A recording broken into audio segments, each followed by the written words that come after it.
Hello, Libra. Welcome to Catalyst Energies and welcome to your weekly astrological forecast. My name is Dee.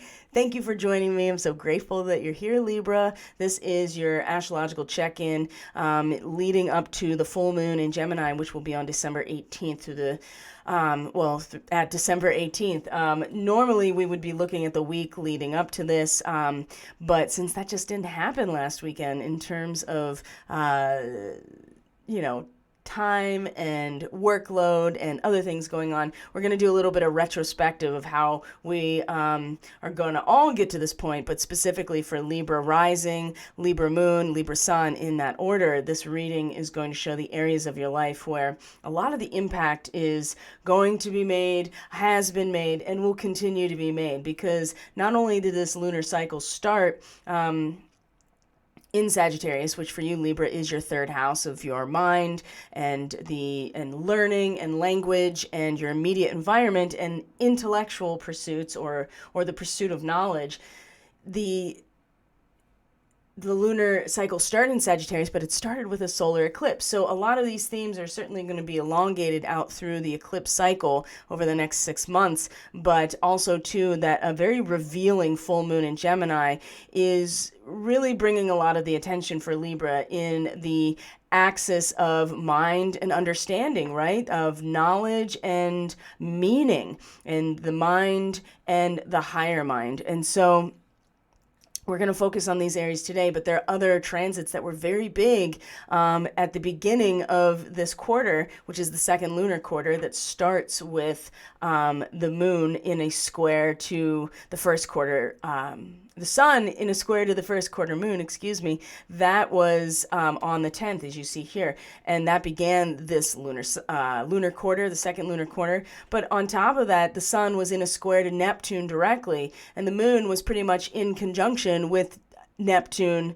when she was squaring the sun. So there's this overlap here of this very distinct connection and tension when it comes to the realm of the raw data, which is the third house, and how we analyze it in terms of our routines and our habits and putting things where they actually belong and analyzing the data. It's one thing to have an intelligent and conceptual interaction with the world immediately around you as you learn to navigate reality. It's quite another to put it into actual nuts and bolts daily habits and routines. And oftentimes the sixth house, where the moon and Neptune has been for years and will continue to be so, is the area where the way that I describe it is where we are encouraged to get our shit together, because it's usually through some manner of training or discipline or practice or routine, right, that we put into place. And a lot of time it's some sort of personal crisis that triggers us down into this path. And when I say down, I do mean it, because this is the time where we go into the substance of ourselves and our own material life and actually start to grow the fruit that will bear the seed that will be offered into relationship, which is then the seventh house. So you can see Chiron is in your seventh house. So this is a big theme that's coming around. And the closer we get to the full moon, the closer the Chiron stuff is coming up, because on the same day as the full moon, which is again the 18th, Mercury, now that it's in Capricorn, is going to square Chiron. So we have a couple of big aspects to talk about. So if you didn't already watch the video that had the general astrology for this week that we're currently in, you can either link to that at the very end of this video if you're on YouTube, or if you're on BitChute, you just got to scroll down and find the Catalyst Weekly Astrology Report for the second lunar quarter that doesn't have any sign attached to the video, and you'll get a more generalized read, but also very specific to the transits themselves. This is really to just give a check-in here for each of the signs so that they can see what areas of life these major events are likely to impact. So we talked about the third and ninth house for Libra. We talked about how the sixth house has got these very solvent type of energies, and we'll go into more specifics about that.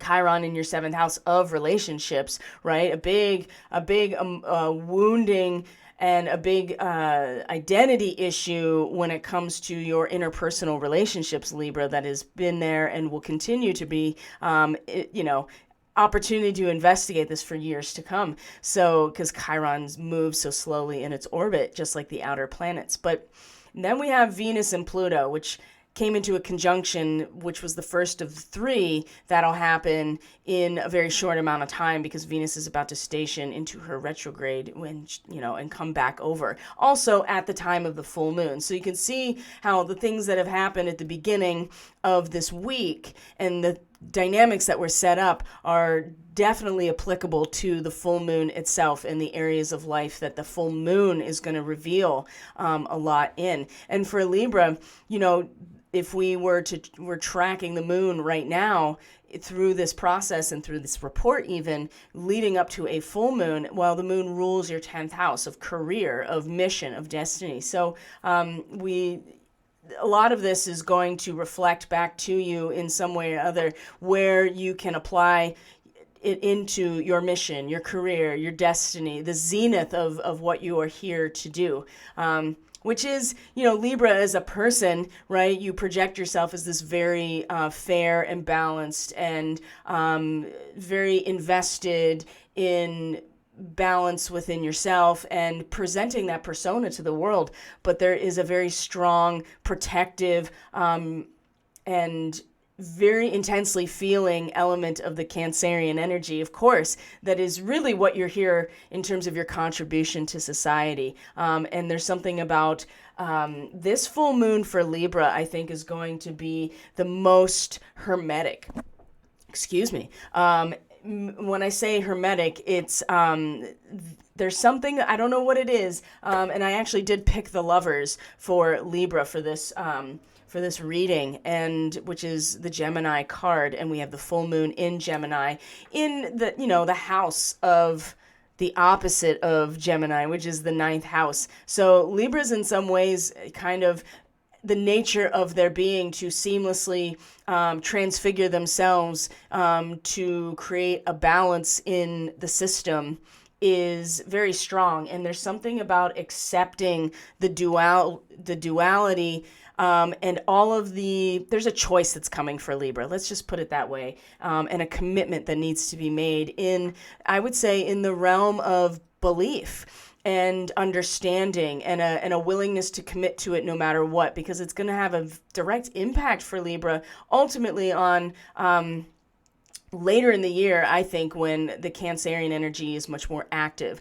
So what's going on for Libras now is a lot of energy in the immediate environment, like communication, sending emails, talking to people, learning a skill, learning a language, investing yourself into the realm of ideas and communication and movement that's in the short term, okay? And so Mercury had been there up until like 2 days ago, is now in your 4th house. Mars is now in your 3rd house. So not only are you finding sustainment and a lot of strength and power to adjust to your immediate environment and really relying upon the realm of the mind for sustainment with the sun here in this area for Libra.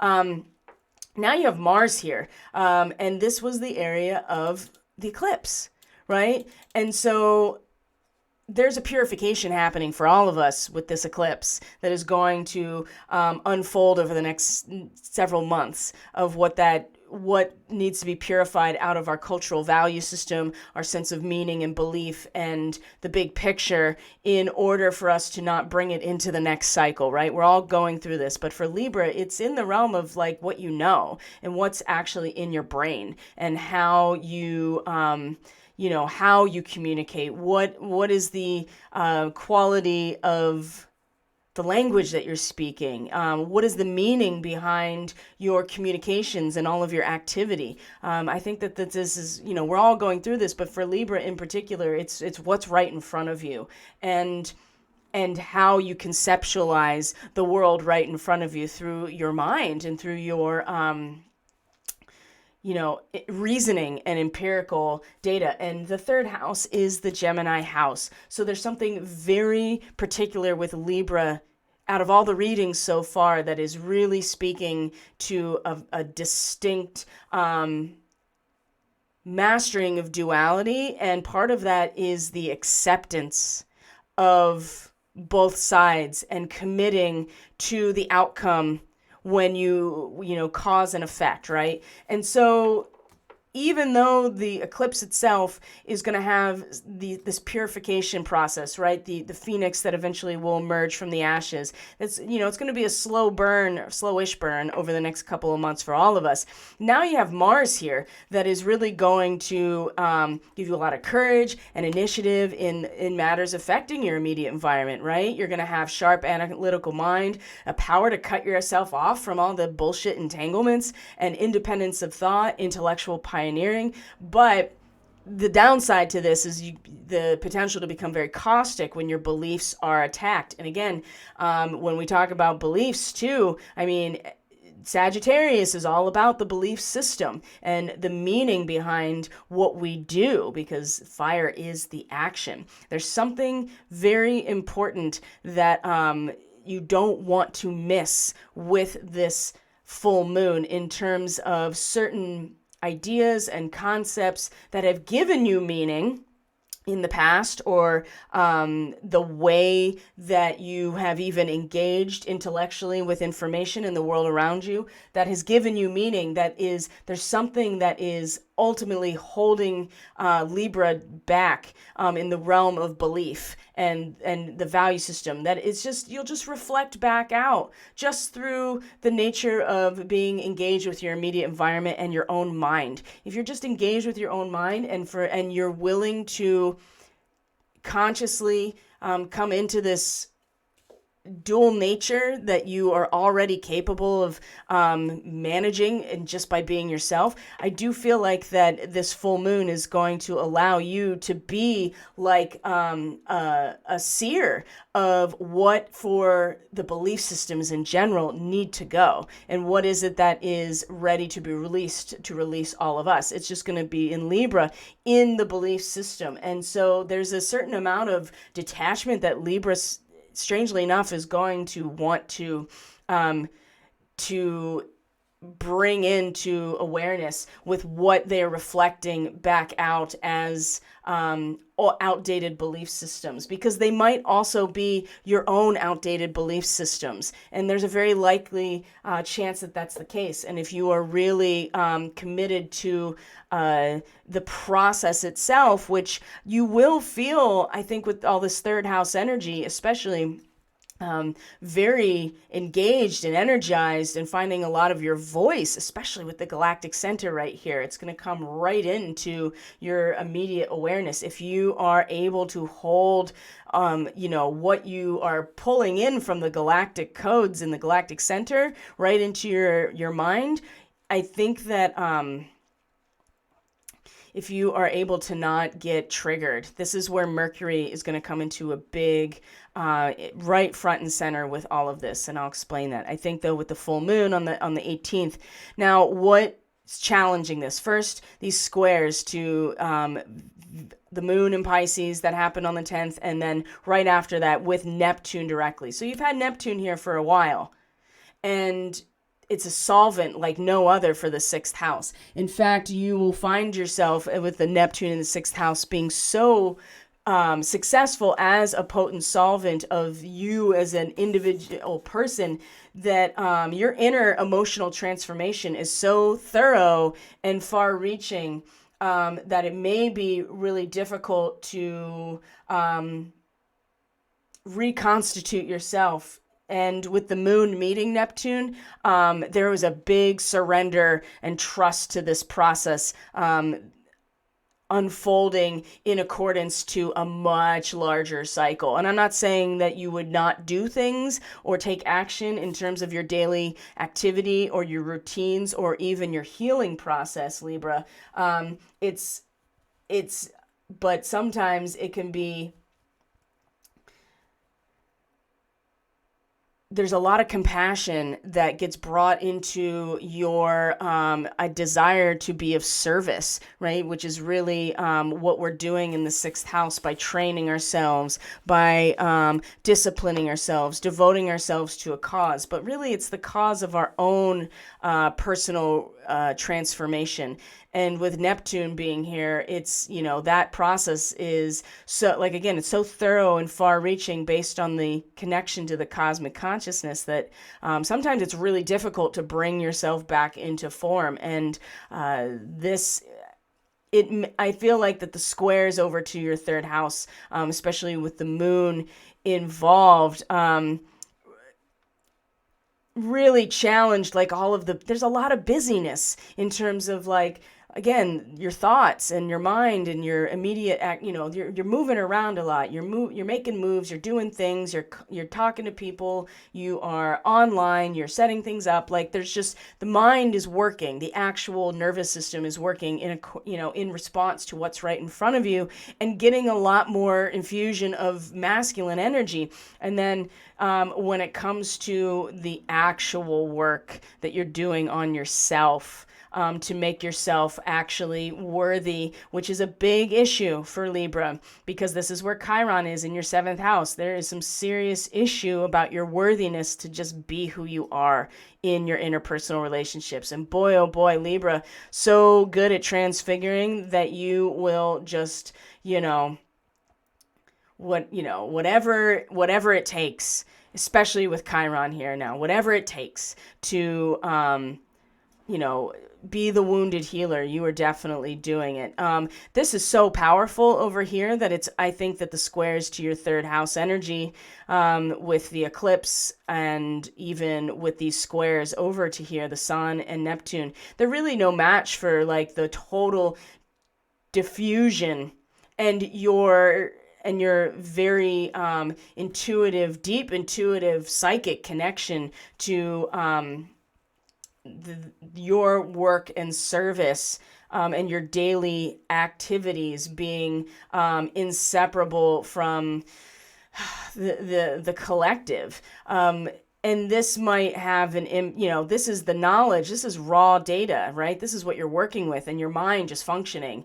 This is where we analyze it, is the sixth house. This is where you put things where they belong. And it's really hard to do that when this is so diffused that it is boundaryless and formless. It's just a puddle. You're just a puddle of energy. And you've been that way, I think, for a while. And so there's a strong sensitivity with the moon here, how important this work is for Libra to be able to have the experience of being one with source as the work, to master this realm. And sometimes I think that with mutable energy like this, it can be really hard to establish ourselves, or to know what is real, or what we're supposed to be doing with ourselves. It also too makes this so much more amplified that your personal work on yourself is inseparable from the collective unconscious and these broad humanitarian position, right? And that just made it even more. You have like a direct personal sensitivity to that, but again, it's squaring this energy over in the third house. So what is interesting to me is not only Mercury now moving into your fourth house of your actual power position, right? This is the actual home and family of origin, your ancestral lineage, your traditions, your heritage. It's all of the stuff that allows you to develop a sense of an inner life, right? Security, emotional security, self-esteem. So when you have Mercury here, and we'll get to Venus and Pluto in a second. When you have Mercury here, your power of concentration is soon going to be, especially in Capricorn, really seriously goal-oriented, and getting into, very much concentrating, on what are your essential root principles, right? And discrimination. That's the thing about Mercury, not only be objective, but also to be able to find a pattern, or to, again, like raw data, you're able to see the ones and the zeros. That's what Mercury is able to do. So in discrimination in terms of what can be best used to provide a solid basis for personal security, right? Or strength of character. Both of those things are very fourth house. But also too, your mind can just be like overcome with all of the trappings of the fourth house, which sometimes can be national tradition, religious tradition, family tradition, or just where you've already always gathered your power from before, right? The fourth house is your root system. It's not often, unless something uproots a plant and puts it somewhere else, that a plant in a natural environment is going to uproot itself. When it's rooted, that's where you belong.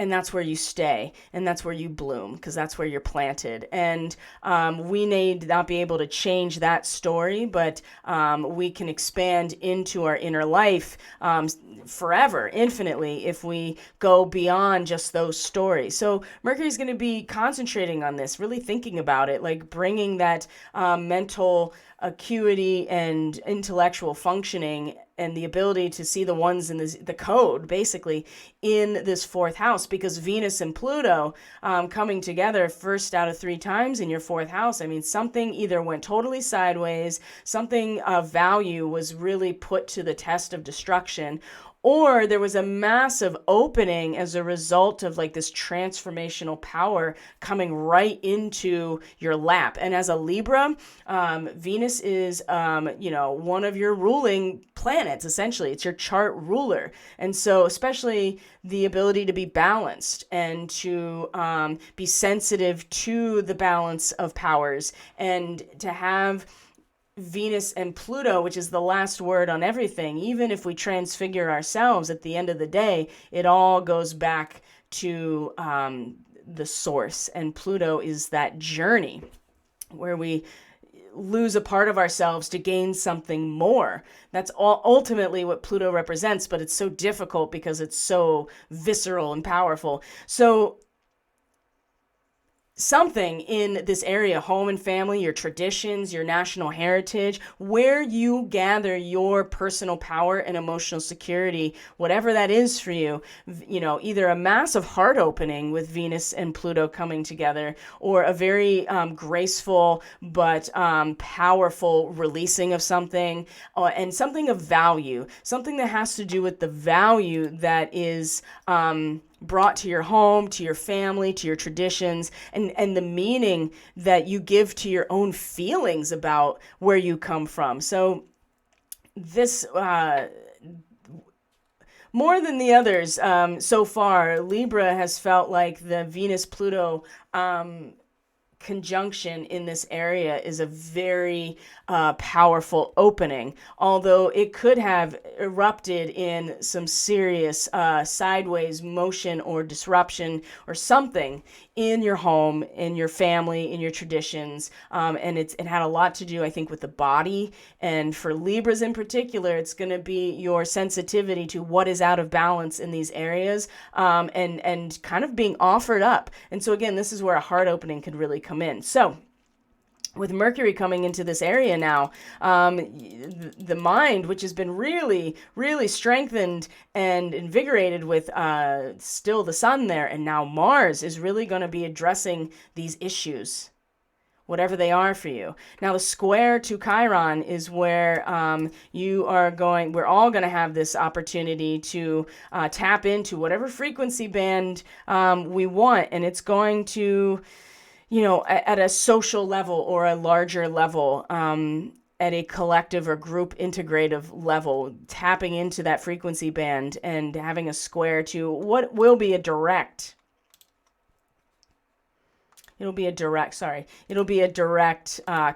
at that point. So for Libra, I mean, like I said earlier, the nature of, you in your relationships has been, that is where this Chiron wounding that we're all addressing in terms of how, our own sense of self-worth and our inner child in a lot of ways, and the potential of all that we could be just because we are, right? Just because we have the spark of creation within all of us. When you're in relationship, this is certainly the what is brought out for you, that part of your personality. You get to just be free to be yourself when you are in relationship at the highest order. But it's definitely a Mars type of energy that rules your 7th house. And so the square here with Mercury at this point, it says it's going to be retrograde here on the 18th, but it's going to station direct very soon after that. So it just depends on whatever chart you're looking at, if it's stationed or not. But what I will say here is that what story or narrative about where you come from and where your power really comes from are you tuning your mind into? Because that is going to have a big impact on how you actually feel about are you still going to go back to the old ways? Right? Are you going to go back to the old narrative about how you need to be in your relationships, which is really following an identity that is imposed upon you, and that you keep trying to heal other people from the same wound, but never dealing with it yourself? And it has to do with who you are in relationship. So it's going to have a lot to do with the bandwidth that you're tuning into, specifically about the stories of where you come from, where your power comes from emotionally, right? Where's your inner power coming from? So your mind is going to tune into these areas after spending all this time in the 3rd house in the area of the mind. And then what will come out of it is it'll be a pretty clear, which story you are tuned into and how that is either reinforcing or causing enough static for you to pop out of it and be like, oh, I don't need to be that person anymore. It's going to have a lot to do with the story that you are telling yourself, and the narrative structure about where you come from and where your power comes from is going to have a big and Libra, I don't know what it is, but because you have this Cancerian 10th house, there's something about that, right? The mothering and the need to be the savior in some ways, and to change yourself in whatever way you can. And that's the thing about an Aries, right? It's the potential. You can do anything in Aries. It's all there for you. And that is what comes out from you in your relationships. It's just that something else, some trauma, or just the shame of being ourselves keeps pulling us away from, really harnessing or tapping into the potential of what we could be. And for Libra, it's definitely in those interpersonal relationships, where we give our power to ultimately. So, and of course, your 8th house, Uranus, there's no stability here, with your 8th house of shared resources and the power that comes from giving ourselves over to something more. There really is no stability here for you. So when we get to the full moon, of course, Sun will be at the galactic center. I mean, straight downloads into your brain, into your immediate environment, into your communications with people. But it'll reflect. It'll be the work of your mind that is really going to reflect a really distinct set of ideas or concepts that you have, that has been giving you meaning for, who knows how long, that you're ready to let go of. And Black Moon Lilith is here. And so whether you like it or not, she demands to be heard. And so again, when it comes into this can come out in all kinds of settings. It just depends on what your immediate setting that your mind functions in. So within an academic setting, within a larger religious setting, within just any kind of setting that represents the meaning that we all work with. I mean, the Lover's card is going to be a big part of Libra, because it's about commitment to this process. Even if you don't like that you have to give something up, right? It's like bankruptcy. A lot of people, the stigma attached to it. And when we're talking about Lilith, we definitely can talk about some stigma, right? The stigma attached to it is pretty substantial. But honestly, if you just, go through the process and be like, yeah, I'm under unbearable pressure of debt, it's what is able to release us. And so Libra, either it'll be in your own belief systems and how you feel about things, or you will truly reflect the larger social issues if you are able to communicate them or in some way rationalize them, be the lovers, right? Master the Gemini energy, which means that it's really not about the meaning of it, but just knowing that for every action, there's an equal and opposite reaction. And maybe it's the opposite reaction that will allow us to see what we want to release from ourselves, really. But for Libra, it's going to be a strong reflection of the cultural values that really need to be released. So tap into the mind, Libra.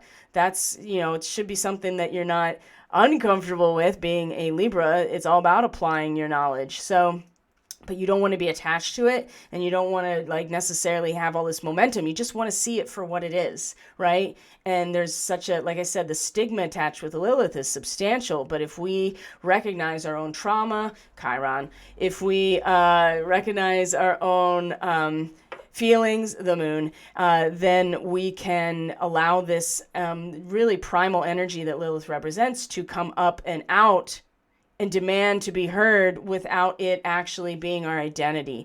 And for Libra, if you don't get pulled into having to be like everything for everybody else other than just yourself, which is really where your Chiron wound is coming in, I think that you will be able to be this seer of what is wrong and let it come through this incredible into the public or social sphere without being attached to it. And that again goes back to the Lover's card, because and the concept of Gemini, which is that you commit to the process fully and unequivocally, because you realize that both sides of it are really the same thing. So Libras, you shouldn't have any problem with doing this. So that is plenty to work with. Thank you for being here with me. I truly appreciate each and every one of you. That was an incredible channeling, actually. So I am very honored to be able to offer that to you. So if you're interested in a personal reading or energy work to support your process, you can find everything you need in the description box below. Or if on your YouTube, just hang out for a minute for the end of this video, and there will be some information about how you can support this work and get, go to my website and get more information there. So thank you so much. I truly appreciate you. I love you. Take care of yourselves. We will check in for, we'll check in soon for the next lunar cycle, which will be our new moon on January 2nd, actually. So take care, Libra, and we will talk to each other soon. Okay.